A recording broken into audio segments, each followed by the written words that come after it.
একজন নারী দিয়ে শুরু করব, মহিষী নারী, তার নাম হচ্ছেন সুমাইয়া রাদিয়াল্লাহু আনহা।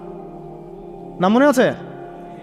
সুমাইয়া রাদিয়াল্লাহু আনহা একজন দাসী, দাসপ্রথা ছিল তখন না, দাসী। তিনি, তার স্বামীর নাম ইয়াসির রাদিয়াল্লাহু আনহু, তার সন্তানের নাম আম্মার রাদিয়াল্লাহু আনহু। তারা তিনজনই ইসলাম কবুল করেছেন। আর আবু জেহেল, আবু লাহাব, উতবা সাহেবার যে দারুন নাদওয়া, মানে ওই সময়কার কাফেরদের পার্লামেন্ট, এখনকার অনেকটা ওই ইয়ার মতো আর কি, বুঝে নেন, কাফেরদের পার্লামেন্ট, ওটার নাম কি? দারুন নাদওয়া। বলেন দারুন নাদওয়া। এটা ছিল ওই মক্কার আবু জেহেলের পার্লামেন্ট, মক্কার আবু জেহেলের পার্লামেন্ট নাম কি? দারুন নাদওয়া। ওখানে সব কিছুর এই শয়তানিগুলার মোজাকারা হইতো আর কি, কথা বুঝতে পারছে? এখনও কিন্তু দারুন নাদওয়া আছে বিশ্বে, আছে না?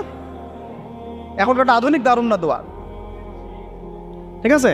তো ওইখান থেকে মানে বিল পাস হচ্ছে যে এদেরকে এখন অত্যাচার করতে হবে, নির্যাতন করতে হবে।